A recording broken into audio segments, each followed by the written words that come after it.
name is Ezana Raswork. I'm the Managing Director Africa 118. In fact, we got into location business backwards. For those of you who know, 118 is the information number, some of you do.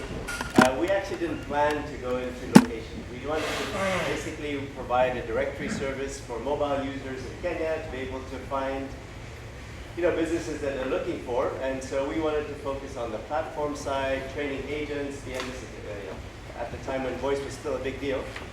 Sorry? I'm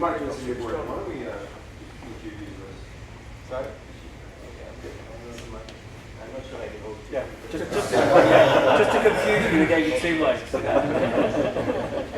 You know what's going to juggle last night?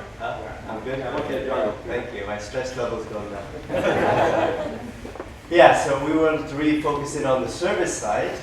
So we decided to, how do we license local data in Kenya? So we saw some of our partners at the Yellow Pages in Kenya. We licensed their data. The challenge is that they had primarily landline at the time. I know you've evolved since, but they have landline data, and less than 2% of business numbers in Kenya are landline numbers. So we found a gap. Then we had to say, okay, how do we actually go out and construct?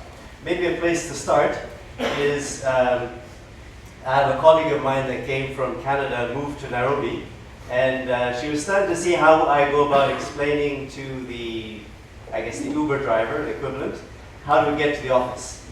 So our office is Westlands Business Park. I usually say that first. Doesn't register.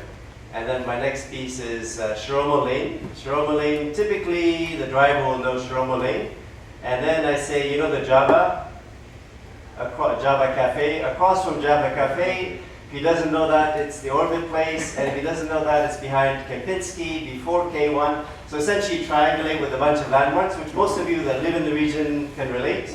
Those of you that come from overseas maybe don't. So essentially we have a different way of explaining how to get to places, and so that's the distinction. In our database, we capture landmarks. Whenever we send people out, we capture, so how do you explain to somebody, how do I get to our business? And if it's across from Java, in our database, we have a landmark field that says across from Java.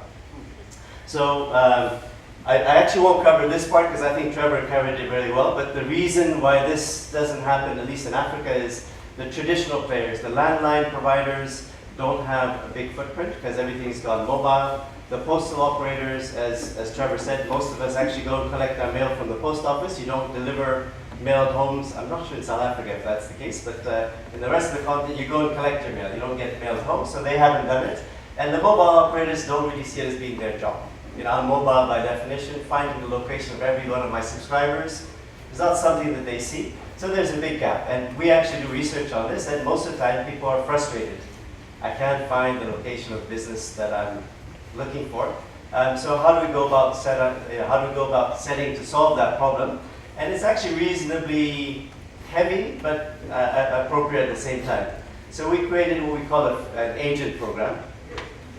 And essentially what the agent program is a field team. So we have an army of people that go out and canvass major cities. We do this in 8 countries.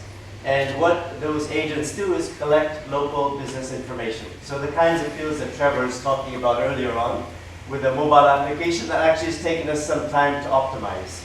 So we send the agents out there, they collect using, this is our application, the standard information that you want, the name, the location, the contact information, who's the decision maker. And we do this time and time again. Things that we optimize for are things like, we do this in Nigeria.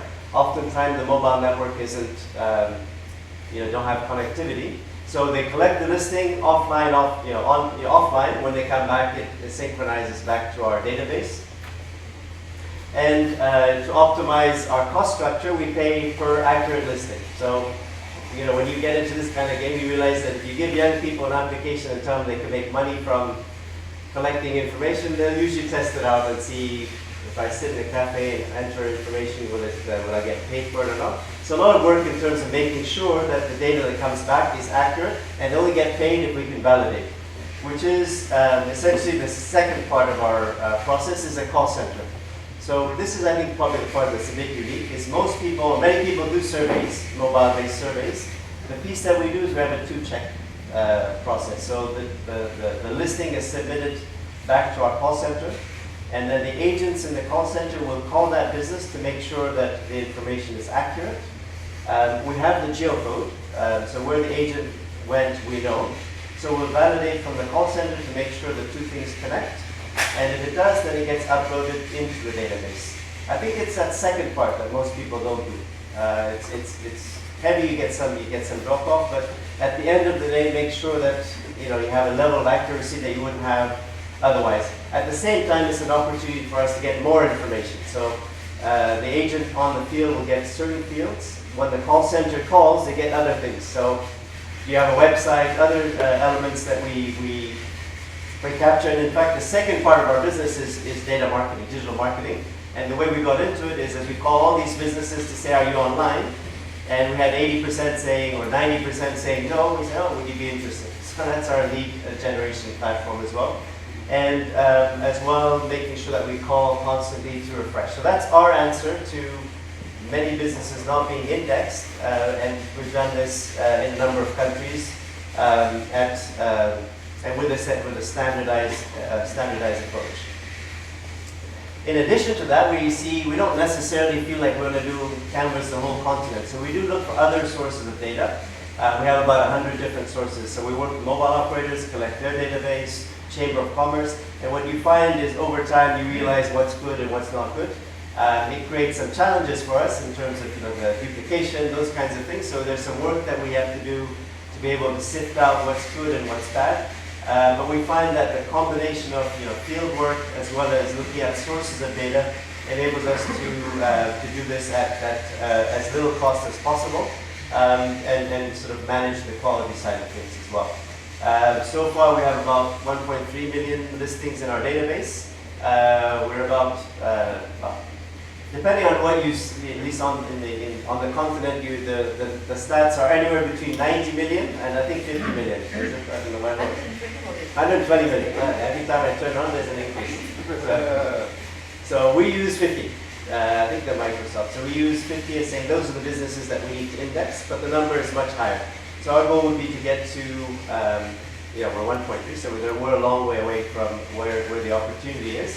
But what we do know is that there's an opportunity to increase this, and essentially the monetization strategies, working with, we have some partners in the room, which are mapping companies that are interested in data, telcos as well. There's a big push on SMBs. I mean, those of us in the room are looking to penetrate the SMB market. You need to know where they are to be able to address them. So we look at licensing opportunities with customers that are servicing the SMB market so that we're not all out there chasing, where they are, what they do, and that kind of thing. So we're looking to get to 10 million over the next 2 years. We look for partnerships to do that. Our challenges are things like maintenance. So most of the numbers in our database are mobile numbers. And if somebody's working in a coffee shop, changes jobs to work in a restaurant, a hotel, that's the number we have. So a lot of work in terms of maintaining that, which is a challenge and is cost. Uneven workflow in the sense that we cover a campaign where we do Nigeria, for example.